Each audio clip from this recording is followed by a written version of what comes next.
Hi guys, welcome to Cooking with Miss OMGies, and today we're going to be cooking chicken biryani with me. And so for our starter, first thing that we need is chicken that has to be washed and skinned.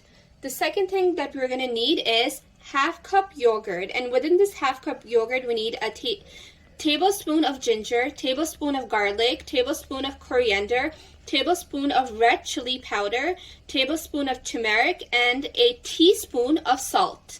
Then we have our 5 onions that are sliced.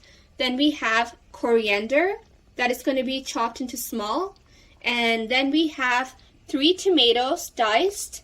Then we have 4 green chilies also diced, and then we have an entire ginger that's going to be cut into small pieces. Now the next step is we're going to be getting a big empty bowl, and we're going to be adding our skinned chicken into it so there's enough space to marinate with. And after that, the marination that I just told you the recipe of, we're going to be adding into the bowl, which is basically the yogurt with all of the ingredients in it to marinate the chicken with.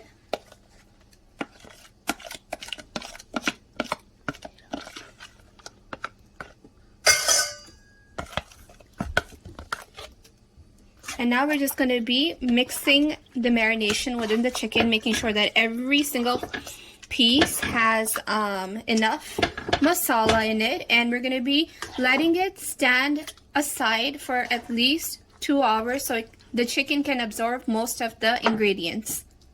Now while the chicken is being marinated for 2 hours, on the side we're going to be warming the pan with 3 generous sized tablespoons of ghee. So you have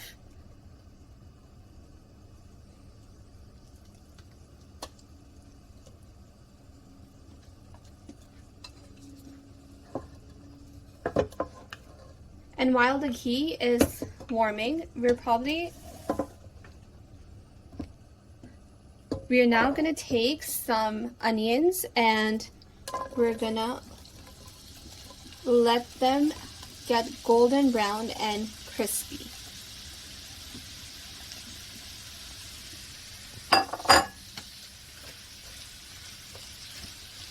So we're gonna wait until they find a really nice brownish texture. Alright guys, this is how the golden reddish crisp looks like on an onion, and it is so beautiful. You can see that it is just forming this beautiful shell outside, and it looks yummy and crunchy, all ready for biryani almost. Now that it has a nice crisp goldenish color to it, the next thing we're going to do is we're going to be adding some red chilies as the first thing in there, so it can all saute in itself and have this really yummy spicy self to it. The next thing after that we're going to be doing is we're going to be adding the ginger. And ginger gives it its like nice quality, nice smell, but we have to make sure that we cook it with ginger for a while so it doesn't have a gingery taste to it, and it doesn't smell like ginger as well. It just really cooks itself well. And while we do all of this, the next step that we have to take is we have to add our tomatoes in here as well. Because remember, tomatoes take a while to cook.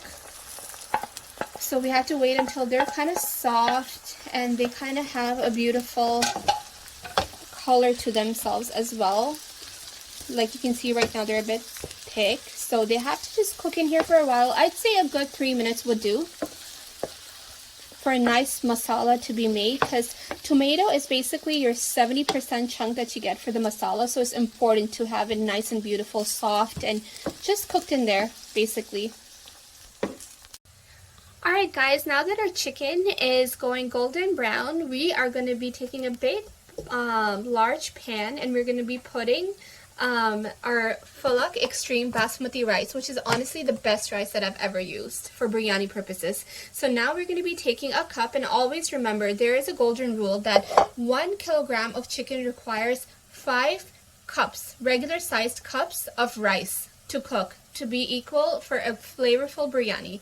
Now here we have our Fulak biryani packet.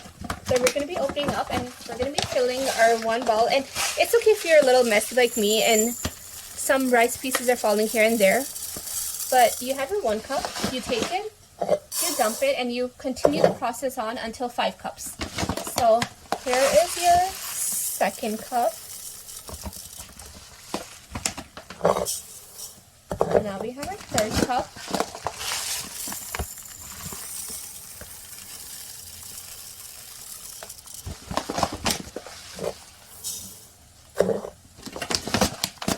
Our 4th cup. And it's okay if, honestly, you're as messy as I am, because you can see that my cups are not fully full here and there. 4th cup, and now we're going to go in for our 5th cup. So here it is. This one came out beautiful. So now we're going to put it in there, and here we have enough rice that we're going to be working with for our 1 kilograms of biryani. Alright guys, now we're going to be washing our biryani. So take your water, put it in the kitchen, and just make sure you get a really nice, pretty rinse out of it. All you have to do is just make sure that it is clean as much as possible.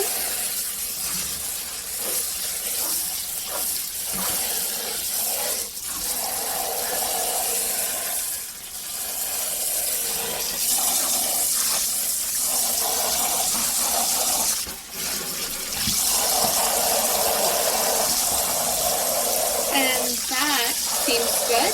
And we're going to be rinsing it at least 3 times.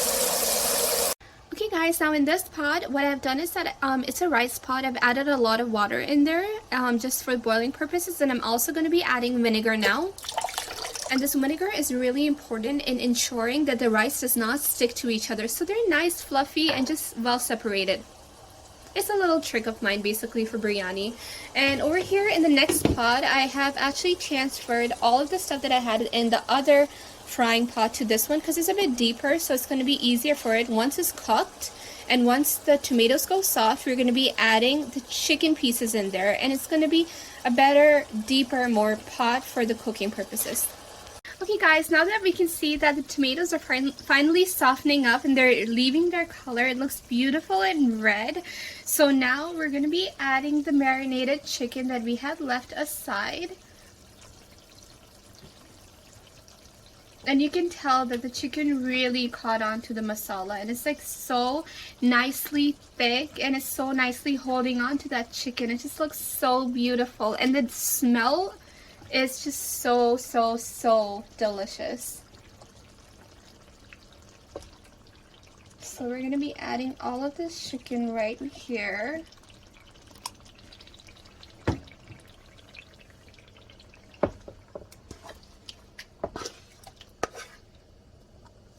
And now that the chicken is added, we're going to give it a good mix.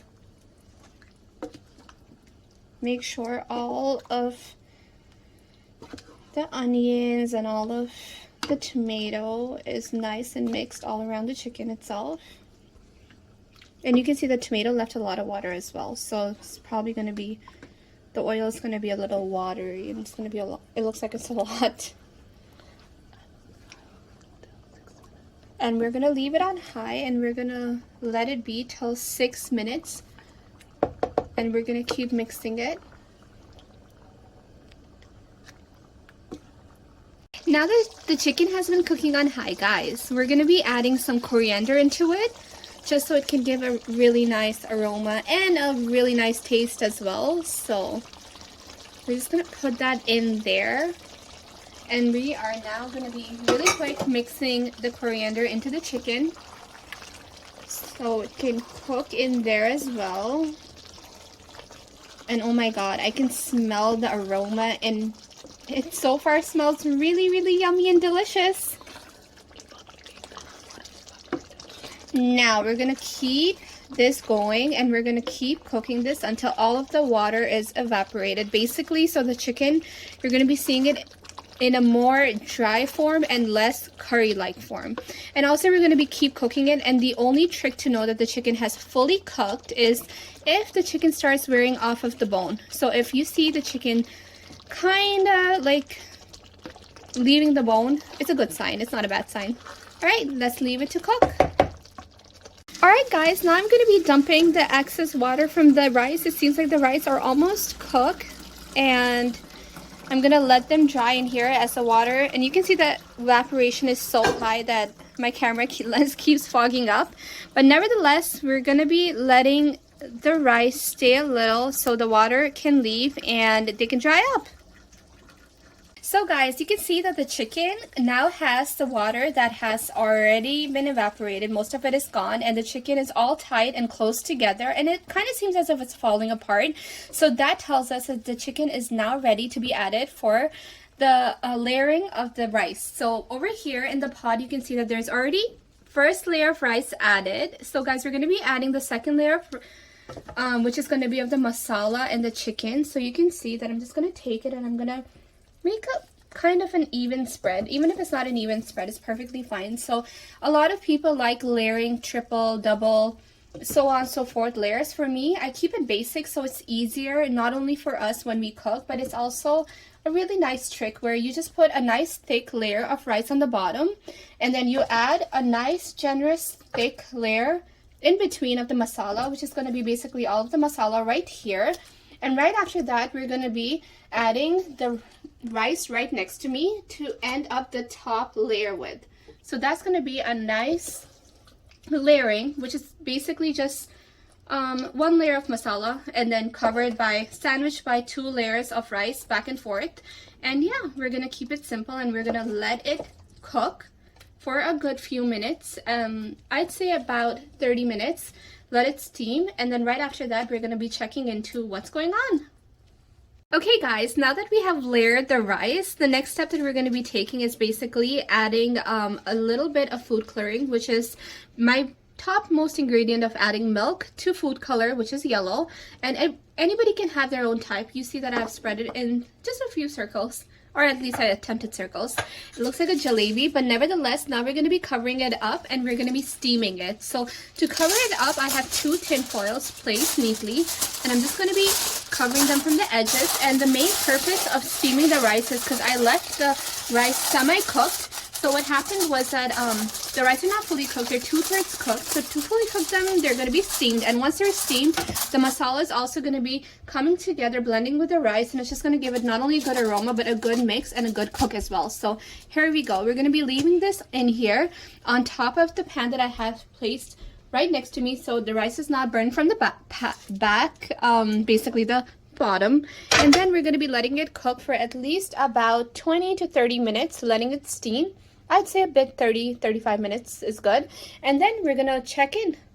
So hi guys, so now right after having it cook for 30 minutes, to give it dums, what we're basically going to be doing is lifting it up and mixing it to see how nicely it has come all together.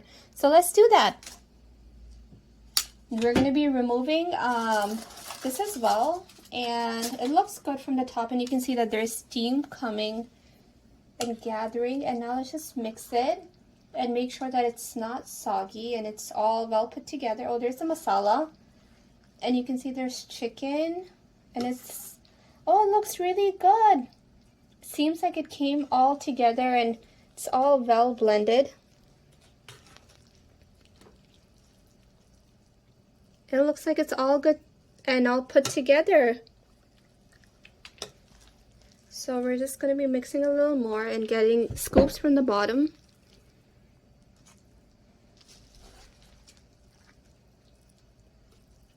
And wow, the aroma is beautiful and it all looks amazing. It's so delicious looking.